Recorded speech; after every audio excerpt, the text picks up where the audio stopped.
विकास के लिए क्या कर सके।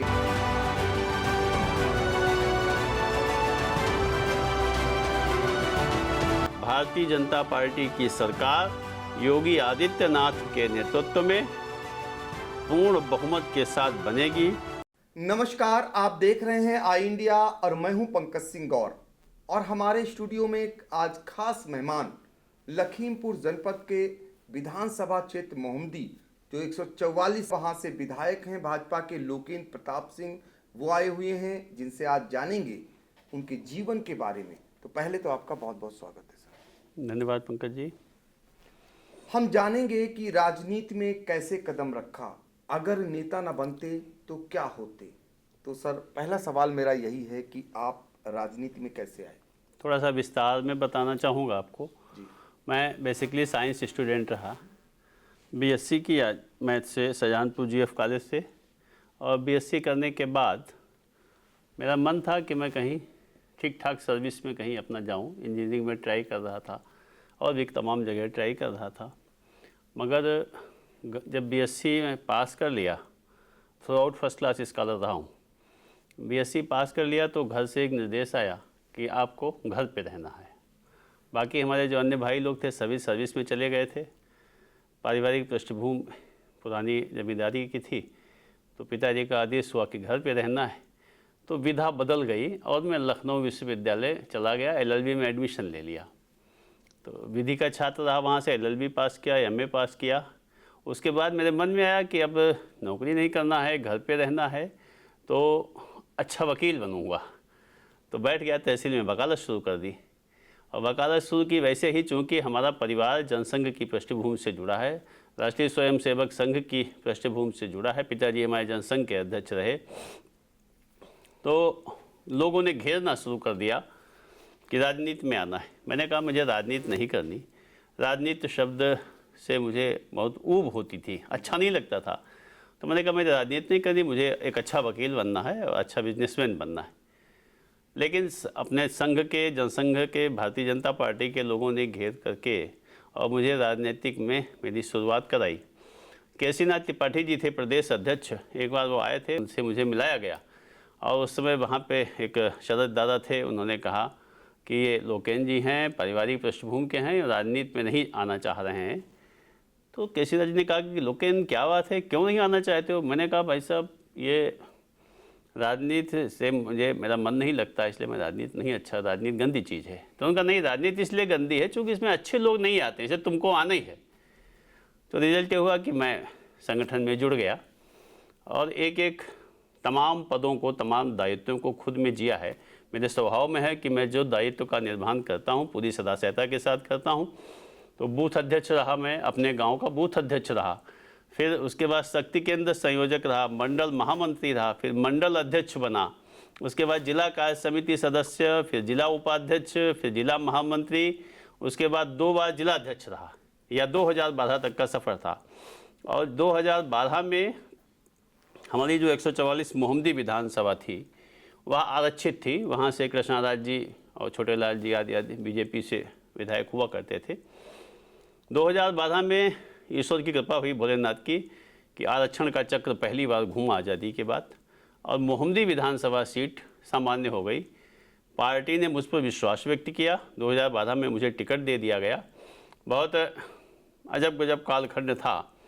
और उसमें भी 2012 में मैं चुनाव लड़ा। चुनाव लड़ने पे लखीमपुर जनपद में मैं हारा चुनाव, लेकिन सर्वाधिक मत मुझे मिला था। वह संख्या 30,000 की थी। और उसके बाद फिर चुनाव हारने के बाद मन में निराशा हुई। मैंने कहा इतना काम करता हूँ, सब कुछ करता हूँ, लोगों के बीच रहता हूँ, वकालत करता हूँ। और मैं आपको बताना चाहता हूँ बंधु कि मैं वकालत के साथ साथ आपके इससे भी जुड़ा था। मैं पत्रकारिता के क्षेत्र में भी बहुत दिन काम किया।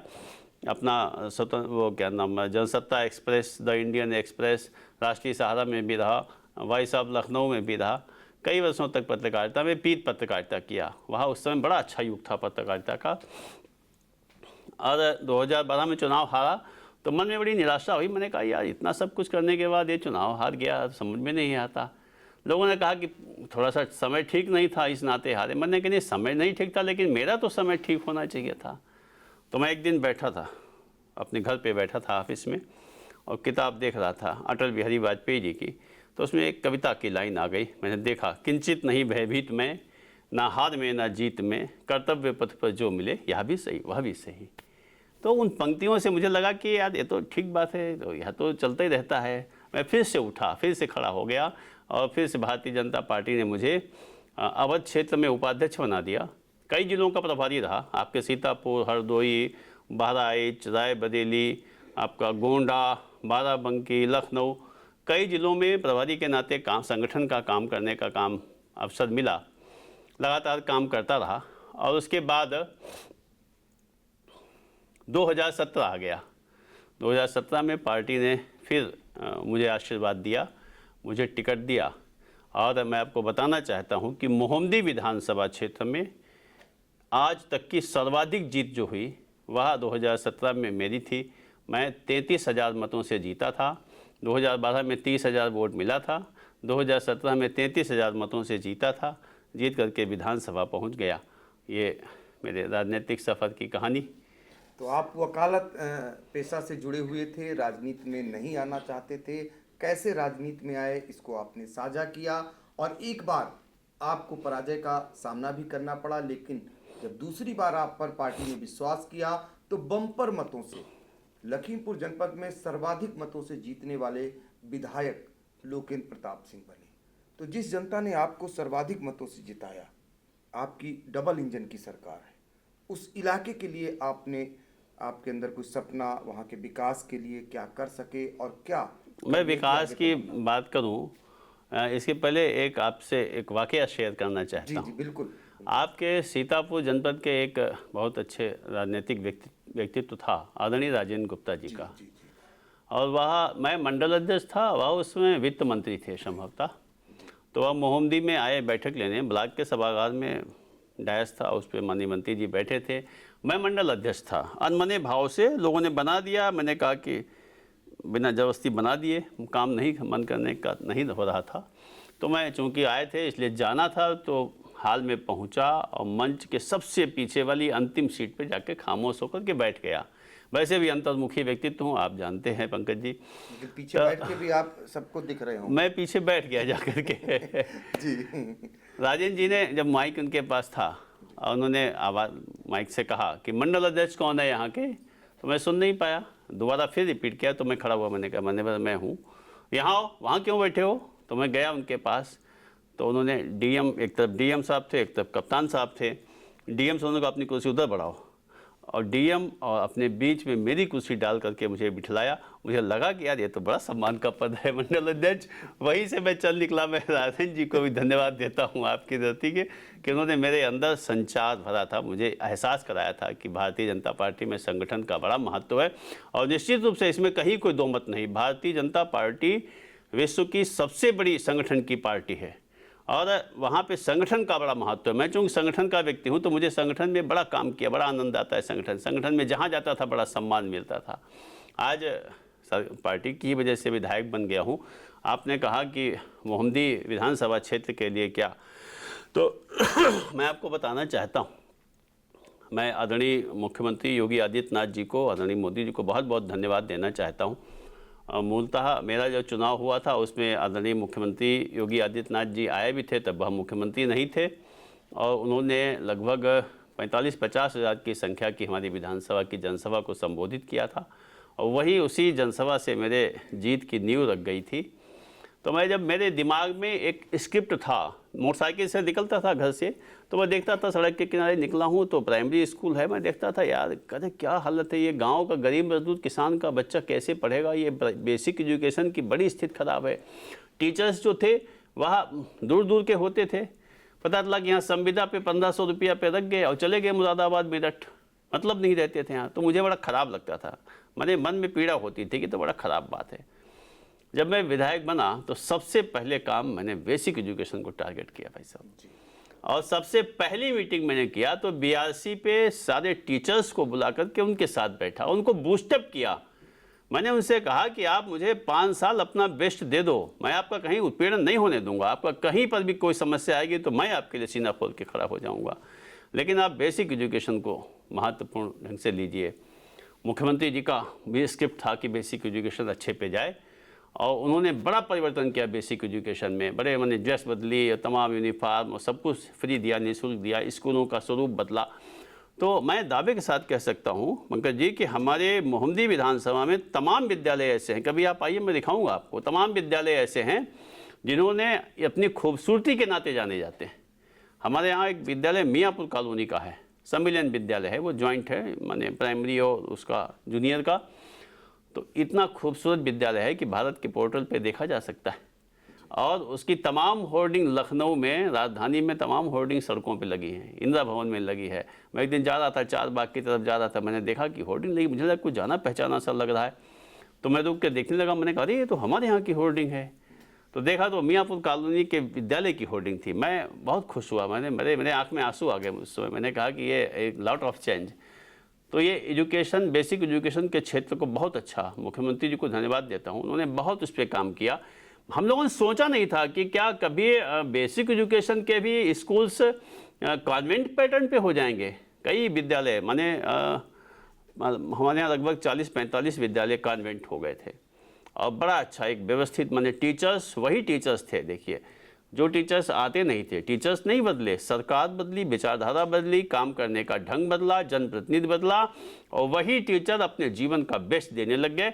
बहुत सारे टीचर्स ऐसे हैं जिन्होंने चंदा करके अपनी तनख्वाह से स्कूलों को अच्छा बनाया, कंपटीशन के दौर में खड़ा करने के लिए। तो ये बेसिक एजुकेशन की बात थी जी। और इसके बाद दूसरा विषय मैं आपको बिजली के क्षेत्र पे लाता हूँ। आज़ादी के बाद से हमारे बेहुंदी विधानसभा क्षेत्र में मात्र 2 पावर हाउस हुआ करते थे। मेरे खुद के गांव में बिजली जाती थी तो महीन तार जलता था। बहुत सारे गांवों में लाइटें नहीं थी, विद्युतीकरण ही नहीं हुआ था। कई बार चूंकि राजनीतिक क्षेत्र में था, संगठन में था, तो विधायकों से कह के विधायक निधि से कई गाँवों का विद्युतीकरण कराया था। लेकिन ये सरकार, निश्चित रूप से इस सरकार ने इस प्रकार के काम किए हैं जो वाकई काबिल तारीफ हैं। बिजली के क्षेत्र में अभूतपूर्व परिवर्तन किया है। मैं आपको बताना चाहता हूं कि आज़ादी के बाद से अब तक 2 पावर हाउस थे, और मैं यह उपलब्धि है उत्तर प्रदेश सरकार की। मेरे प्रयास के निमित्त हमारी विधानसभा में 4.5 वर्ष में 5 नए पावर हाउस खोलने का हमने काम किया है। 4 संचालित हो गए हैं, 5वां अंडर कंस्ट्रक्शन है, काम चल रहा है। और आज एक गांव, एक मजरा ऐसा नहीं बचा जिसका विद्युतीकरण हो गया होगा। एक मजरा तक, एक पुरवा तक, एक घर तक विद्युतीकरण कर दिया है। और यह बिजली के क्षेत्र में अभूतपूर्व सफलता थी। बहुत सारे ट्रांसफार्मर्स बदल गए। पहले ट्रांसफार्मर फूकता था तो गांव में चंदा इकट्ठा करते थे, कैसे ट्रांसफार्मर बदला जाएगा। आज ट्रांसफार्मर फूकता है तो तुरंत सूचना होती है, विद इन 24 आवर्स वहाँ पे ट्रांसफार्मर दूसरा रख दिया जाता है। तो यह उत्तर प्रदेश सरकार की बिजली के क्षेत्र में, शिक्षा के क्षेत्र में बहुत बड़ी उपलब्धि है। बात सड़कों की करें तो मैं गौरवान्वित हूँ कि बहुत सारे ऐसे गांव हमारी विधानसभा में थे जो चुनाव को लेकर के बहिष्कार करते थे कि नहीं, चुनाव में वोट नहीं करेंगे, हमारे गांव की सड़क नहीं तो वोट नहीं। मैंने उन सारे गांवों में सड़क बनवाने का काम किया है। मैं साधुवाद देना चाहता हूं प्रदेश सरकार को कि मेरी विधानसभा क्षेत्र में 350 किलोमीटर सड़क पीडब्ल्यूडी के द्वारा बनाई गई है। एक विधानसभा क्षेत्र में 350 किलोमीटर का एरिया बहुत हो जाता है। आरईएस के द्वारा, गन्ना के द्वारा, ऐसे सभी विभागों के द्वारा लगभग 450 किलोमीटर की सड़क हमारे क्षेत्र में बनी। तो यह शिक्षा के क्षेत्र में, हम उसके स्वास्थ्य के क्षेत्र में आपसे निवेदन करना चाहता हूँ। स्वास्थ्य के क्षेत्र में हमारे यहाँ की स्थिति बड़ी खराब थी पहले। जब मैं विधायक बना तो मैंने मुख्यमंत्री जी के निर्देश पर सामुदायिक स्वास्थ्य केंद्र मोहम्मदी को गोद लिया। अभी जब कोरोना कालखंड आया तो ऑक्सीजन की थोड़ा सा कमी हुई, तो उस दौरान हम लोगों को जब पता चला तो हम लोगों ने विधायक निधि से ऑक्सीजन प्लांट अपने सीएससी को दिया है। आपको बताना चाहता हूं कि वह ऑक्सीजन प्लांट बन करके तैयार होकर के चालू हो गया है, और वहां पे 30 बेड का कोविड हॉस्पिटल, आगे की कोविड अगर भगवान करे ना आए, लेकिन यदि आता है तो हम पूर्ण रूप से तैयार हैं, पूरी तैयारी है। कोविड वार्ड हमारा 30 बेड का तैयार है, 2 आईसीयू बन गए हैं बेहतरीन, आपका ऑक्सीजन प्लांट लग गया है, 26 कंसंट्रेटर दे दिए हैं और 3 बिग पाइप दे दिए हैं। और इसके अलावा डॉक्टर्स की कमी रहती थी, आज हमारे उस हॉस्पिटल में 6 डॉक्टर्स वहाँ पे मौजूद हैं। हमारा हॉस्पिटल जो था वह आयुष्मान भारत का ट्रीटमेंट सेंटर नहीं था, मैंने माननीय स्वास्थ्य मंत्री जी से निवेदन किया तो वह भी आयुष्मान भारत का भी केंद्र हो गया। और इस प्रकार से हमने वहाँ पे एक्सरे मशीन नहीं थी हमारे यहाँ, तो मैंने विधायक निधि से मोहम्मदी CSC को एक्सरे मशीन दी और पचगमा CSC को भी एक्सरे मशीन दिलवाई। तो लगातार लगे रहने का काम, लगातार लोगों के बीच रहने का काम, लगातार समस्याओं को निस्तारण करने का काम। मैं इन 4.5 वर्षों में लखनऊ तभी गया जब विधानसभा का सत्र चला, अथवा कोई पार्टी की बैठक, अथवा कोई माननीय मुख्यमंत्री जी के निर्देश पर जाना हुआ। अन्यथा मैं लखनऊ नहीं गया, अपनी विधानसभा में ही रहा हूँ। मैंने अपनी उपलब्धता दिखाई है वहाँ पे। चुनाव के दौरान जब मुख्यमंत्री जी आदरणीय योगी आदित्यनाथ जी आए थे, हमारे यहाँ हमेशा बाहर के विधायक हुआ करते थे, मोहम्मदी से कोई विधायक नहीं होता था। तो मैंने वहाँ से लोगों को गीत गा के कहा था कि जीना यहाँ मरना यहाँ, इसके सिवा जाना कहाँ, जी चाहे जब हमको आवाज़ दो, हम थे वहीं हम हैं जहाँ। तो ये मैंने इन पंक्तियों को खुद में उतारा है, सार्थक किया है। आपको बताना चाहता हूँ कि रात को 1 बजे सोता हूँ और मेरी जो दिनचर्या है, रात को 1 बजे सोता हूँ और सुबह हर हाल में 5:30 बजे उठ जाता हूँ। स्नान ध्यान पूजा पाठी इंसान हूँ, भगवान का पुजारी हूँ, पूजा पाठ करके और अनिवार्य रूप से मैं 8:30 बजे जनता दरबार में जाकर के बैठ जाता हूँ। भीड़ लगती है, 300-300 400 लोग आकर के बैठते हैं रोज़। नियमित रूप से उनके समस्याओं का निस्तारण करता हूँ और कोई ऐसा दिन नहीं गया है कहीं बाहर हुआ वह छोड़ करके, जब मैं मोहम्मदी में हूँ तो मैं किन्हीं 2 गाँव में गया जरूर होऊंगा। पूरे 4.5 साल गाँव में गया, कोई स्वाभिमान नहीं, कोई अभिमान नहीं। सड़क पे भी कार्यकर्ता आवाज़ दे देता है तो वहाँ भी खड़े होकर के उसको चिट्ठी लिखने की आवश्यकता अगर है तो चौराहे पर धूप में खड़े होकर के उसको चिट्ठी लिख देता हूँ, ताकि उसको दौड़ना न पड़े, उसको परेशान न होना पड़े। तो ऐसे 4.5 वर्ष का यह सफ़र मैंने बड़ी सदास्यता, बड़ी ईमानदारी, बड़ी निष्ठा से जनता को समर्पित किया है। तो डबल इंजन की सरकार में खासकर मोहम्मदी विधानसभा क्षेत्र में आपने जो भी विकास कार्य कराए, खासकर जो लोगों की मूलभूत आवश्यकताएं होती हैं, बिजली, सड़क और शिक्षा, उनमें जो विकास कार्य कराए उनको आपने एक एक कर गिनाया और बताया कि कैसे मोहम्मदी को हमने बदलने का काम किया है, कैसे 4.5 साल जनता के बीच रहकर हमने कैसे काम किया है। इसको बताया मोहम्मदी से भाजपा विधायक लोकेंद्र प्रताप सिंह।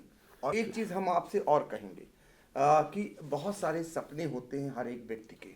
आपको जनता ने विधायक बनाया, आपने बहुत सारे काम कराए, आपकी सरकारें हैं प्रदेश में भी केंद्र में भी। हम ये जानना चाहेंगे कुछ एक सपना आपका भी होगा उस विधानसभा क्षेत्र को, अगर दोबारा अभी आप फिर चुनाव सर पर है, आपको जनता चुनती है, तो उसके लिए आपके मन में, आपके दिल में उस क्षेत्र के लिए कुछ करने की और तमन्ना होगी। मोहम्मदी विधानसभा की जो आगे की स्क्रिप्ट है मैं आपसे अभी 2 मिनट बाद शेयर करूंगा। 1 मिनट एक बात और मन की वह कहना चाहता हूं आपसे कि मोदी जी की सरकार और योगी जी की सरकार हमारे जो माने हमारे पार्टी के मूल स्थापना के जो तंत्र थे आदरणीय पंडित दीनदयाल उपाध्याय, उन्होंने कहा था कि जब तक गांव के गरीब मजदूर किसान समाज के अंतिम पायदान पर खड़े उस दरिद्र नारायण को भगवान की संज्ञा उसको दी थी, उसको सरकार की योजनाओं का सीधे लाभ नहीं मिलता है, तब तक देश के विकास की बात करना बेमानी है। और मोदी जी ने उसे ही आत्मसात किया है, उन पंक्तियों को आत्मसात किया। हम लोग गांव देहात के ही रहने वाले हैं। आज से कुछ साल पहले गांव में छप्पर पड़े होते थे, आवास नहीं होते थे भाई साहब। ज़बरदस्त ढंग से आवास दिए गए, शौचालय दिए गए, गांव गांव ODF हो गए, आवास दे दिए, शौचालय दे दिए, उज्ज्वला गैस के तहत कनेक्शन दे दिए। या मैंने कल्पना से ऊपर है, अकल्पनीय है। हम लोगों को गैस सिलेंडर चाहिए था, तत्कालीन मेंबर ऑफ पार्लियामेंट से लेटर लिखाए, तब भी गैस सिलेंडर हमको ब्लैक में ख़रीदना पड़ा था। एक वह भी कालखंड था, गैस नहीं मिलती थी। आज गैस दरवाजे मारी घूम रही है। गांव गरीब मजदूर किसान के घर के अंदर चूल्हा रखा हुआ है गैस का। अभी मैं 2017 के चुनाव में मैं गया एक गांव में, दलित आबादी का गांव था, तो एक माता बैठी थी, मैं उनके पास जाके ज़मीन पे बैठ गया। मैंने कहा माता जी हमको वोट दीजिएगा। बोले मैं तुमको वोट नहीं दे पाएंगे। मैंने कहा क्यों, वोट दीजिए ना, हम वोट आपसे मांगने आएंगे, काहे नहीं देंगे। तो कहा भैया हम तुम्हें वोट नहीं दे पेवा। हमने काहे अम्मा काहे नहीं दियो, कहे हम वोट मुदिया का दीब। तो मैंने कहा मुदिया का काहे वोट दीब। तो कहा यू देखो गैस सिलेंडर रखा है ना, ये चूल्हा, यू मुदिया दी से हम कहा। तो हमने कहा हम मोदी जी की ही पार्टी के हैं। तो वो महिला, बुजुर्ग महिला उठी, मेरे पैर छूने लगी, कहा मोदी तो भगवान है, सब कुछ तो दे दिया हमको आवास दे दिया, शौचालय दे दिया, ये गैस सिलेंडर दे दिया, और उसके पास आयुष्मान भारत का 5 लाख रुपए का इलाज कराने का कार्ड भी था, उसके घर में बिजली का बल्ब भी जल रहा था, सब कुछ तो दे दिया। और किसान कल्याण निधि के नाते 6,000 रुपया भी खाते में जाने लग गया। तो कोई माने, और आप देखिए माने, कभी ये सोचने वाली बात है कि एक व्यक्ति को 10 किलो प्रति यूनिट के हिसाब से राशन मिल रहा है, उसमें कहीं कोई बेईमानी नहीं कर पा रहा है, इतनी पारदर्शिता कर दी है। और 10 माने एक घर में यदि 5 यूनिट हैं तो 50 किलो राशन उसको मिल रहा है, 6,000 रुपया मिल रहा है, गैस सिलेंडर मिल गई, शौचालय मिल गया, आवास मिल गया, आयुष्मान भारत का कार्ड मिल गया, सौभाग्य योजना के तहत कनेक्शन मिल गया, सब कुछ तो दे दिया, बचा क्या है कुछ देने के लिए, सारा सब कुछ तो दे दिया। तो ये देश की सीमाएं सुरक्षित कर दी साहब। धारा 370 हम लोग चिल्लाते चिल्लाते मर गए आदिकाल से। कब की बात है, जब ने होश संभाला है, जब से मैं राजनीतिक क्षेत्र में आया हूँ, तब से हम लोग नारा लगाते थे, जहाँ हुए बलिदान मुखर्जी वो कश्मीर हमारा है। धारा 370 हटा दी, कहीं कहीं कोई चू चपड़ नहीं होने पाई। बड़ा हंगामा था कि धारा 370 उठेगी तो पूरा एकदम देश तहस नहस हो जाएगा, कहीं कोई आवाज़ नहीं आई। धारा 370 हट गई। मैं पूछना चाहता हूँ, आप सब हमारे मित्र हो, मीडिया के मित्र हो, कहाँ चले गए पत्थरबाज नहीं दिखता है कोई, अब एक भी पत्थरबाज नहीं दिखता। कश्मीर में अमन चैन हो गया, और कश्मीर का जो लाल चौक है वहाँ पर अब राष्ट्रीय ध्वज फहरता है, कश्मीर का ध्वज नहीं फहरता है। राम मंदिर हम लोगों के मन में निराशा घर कर गई थी। हमारा कार्यकर्ता कहने लग गया था कि राम मंदिर नहीं बन पाएगा। हमारी सरकार आई, प्रदेश और केंद्र में सरकार आई, आज हम राम मंदिर की भी नींव पे बना के खड़ा कर दिए हैं। राम मंदिर ही बनने जा रहा है। आपके उत्तर प्रदेश के मुख्यमंत्री, कुंभ भूतो न भविष्यति, ऐसा कुंभ आज तक कभी नहीं हुआ, ऐसी गजब की व्यवस्था। दीपावली में जाते हैं तो वहाँ पे अयोध्या में जाके दीपावली मनाते हैं, 1.25 लाख दीपों से, 5 लाख दीपों से दीपावली मनाई जाती है। अभी होली आई, अभी जन्माष्टमी आई, कृष्ण जन्म पे पहुंच गए वहाँ मथुरा में कृष्ण जन्म मना रहे हैं। कैसा ऐसा मुख्यमंत्री, ऐसा संत, दोनों संत, हमारा मुख्यमंत्री भी संत, हमारा प्रधानमंत्री भी संत, दोनों संत। उन्होंने देश को एक दिशा देने का काम किया है। आज देश का सम्मान पूरे विश्व में बढ़ा हुआ है। आज आपका प्रधानमंत्री अमेरिका जाता है तो अमेरिका में भी लोग चर्चा करते हैं कि भारत का प्रधानमंत्री आया है। तो यह सम्मान अर्जित करने का काम किया है। चीन को पीछे फेंक दिया, पाकिस्तान से आतंकवाद खत्म कर दिया, आतंकवाद की कमर तोड़ करके रखती है। यह मोदी जी को मैं धन्यवाद देना चाहता हूँ। अभी आपने कहा कि आपकी भविष्य की योजना क्या है। भविष्य की योजना स्वाभाविक रूप से है कि मैं राजनीतिक क्षेत्र में हूँ और वहाँ से विधायक हूँ, तो एक प्लान मेरे दिमाग में है। इस बार मैं नहीं कर पाया, अभी भी मैं लगा हूँ कि हो सकता है कि महाराज जी की कृपा हो जाए। हमारा सबसे ड्रीम प्लान वह है कि हम मोहम्मदी को जिला बना सकें, और मोहम्मदी को जिला बनाने के लिए मैं अपना सर्वस्व झोंकूंगा उस पर। अभी माननीय मुख्यमंत्री जी से फिर से मिलूंगा, फिर से निवेदन करूंगा। इस बार कोविड की वजह से थोड़ा सा व्यवस्था चरमराई, लेकिन मुख्यमंत्री जी ने कितनी सदा सहता के साथ संभाला। खुद उनको कोरोना पॉजिटिव हो गए थे, मगर कोरोना जैसे ही ठीक हुआ, लोग कोविड से प्रभावित रहे, महीनों तक रहे, लेकिन मुख्यमंत्री जी की मैं तारीफ करना चाहता हूं कि जैसे उनको कोविड खत्म हुआ वैसे ही निकल पड़े, जिलों का दौरा कर लिया। पूरे विश्व में अकेला भारत ऐसा देश है जो निःशुल्क वैक्सीन लगवा रहा है, निःशुल्क। तो यह कोविड से भी हम लड़ करके आगे बढ़ गए। हमारा जिला मोहम्मदी बने, या हमारा ड्रीम प्लान है। मोहम्दी, गोला और कस्ता, मितौली, मोहम्दी, गोला तहसील, मितौली तहसील, ये 3 तहसील मिला करके हम पुआया भी उसमें जोड़ सकते हैं अगर 4 करनी होगी, लेकिन 3 तहसील की पतलावली बन करके माननीय उत्तर प्रदेश शासन में विचाराधीन है। सारी पतलावली कंप्लीट है। अगर मुख्यमंत्री जी ने कहा भी है कि अगर जिला बनाए जाएंगे तो हम लोग मोहम्दी पर भी विचार करेंगे। मेरा विश्वास है कि आज नहीं कल नहीं तो परसों निश्चित रूप से मोहम्दी को जिला बनवा के ही रहूँगा। यह मेरा सबसे बड़ा ड्रीम प्लान है। तो मोहम्दी विधायक का ड्रीम प्लान क्या है ये उन्होंने बखूबी बता दिया। उनका आज नहीं तो कल मोहम्दी को जिला बनाने का एकमात्र लक्ष्य है, उसके लिए वो निरंतर लगे हुए हैं। इस बार अगर मौका नहीं मिलता है तो अगली बार जब जनता उन्हें विधानसभा भेजेगी तो उनका पहला मकसद होगा कि मोहम्दी को जिला बनाया जाए। उसका स्वरूप क्या होगा उसको भी उन्होंने बताया। और इस दौरान बातचीत में दोनों सरकारों के द्वारा कराए गए कार्यों को उन्होंने बखूबी बताया। एक ये भी सवाल है कि जनता ने भी जिस तरीके से आपने काम कराया, जनता ने भी आपको सर आंखों पर बिठाया।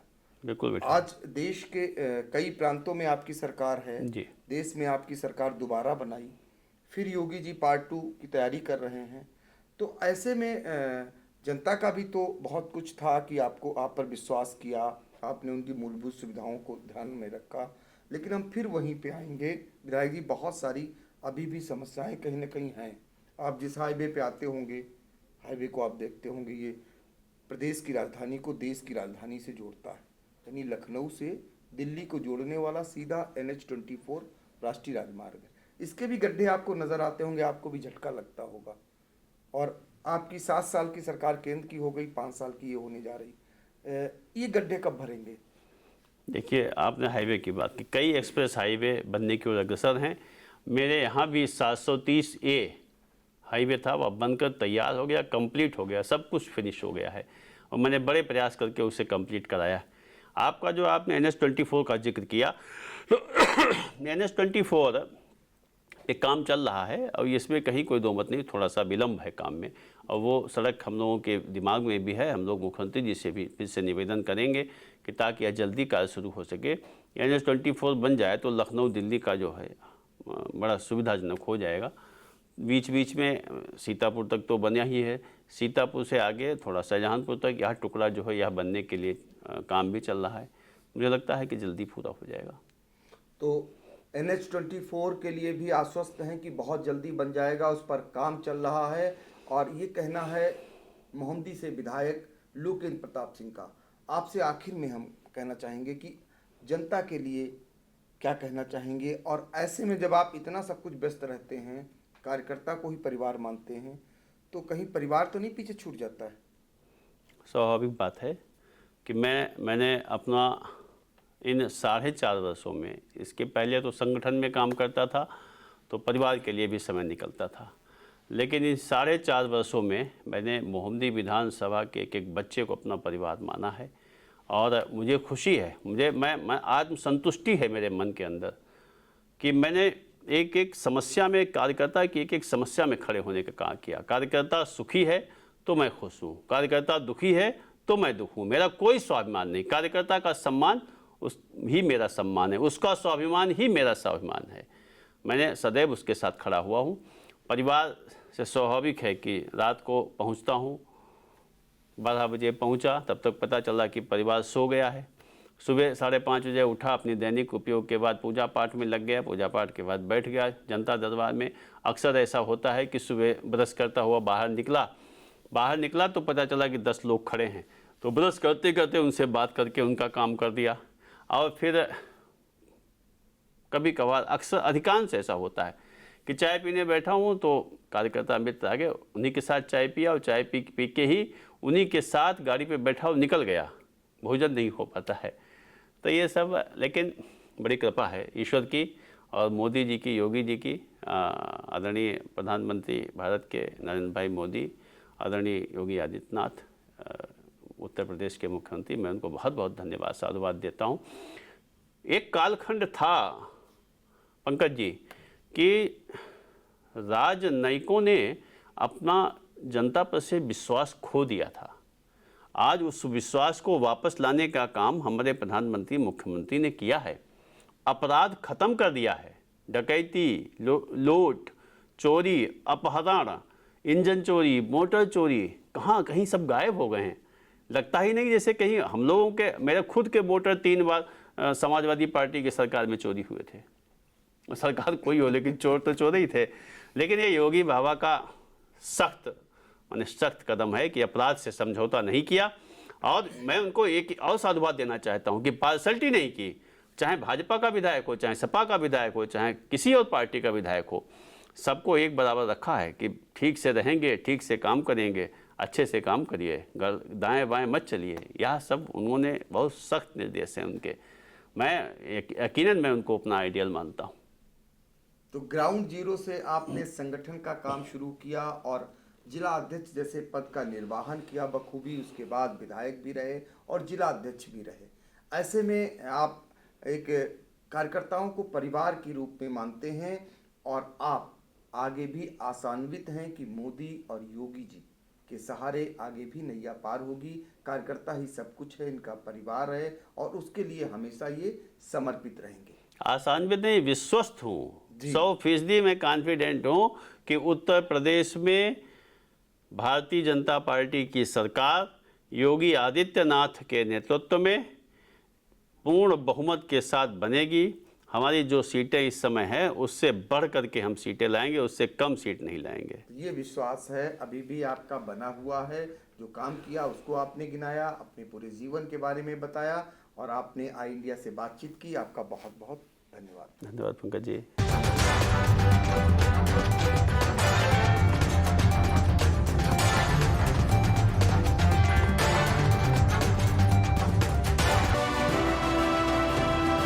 आप वहाँ के विकास के लिए क्या कर सके।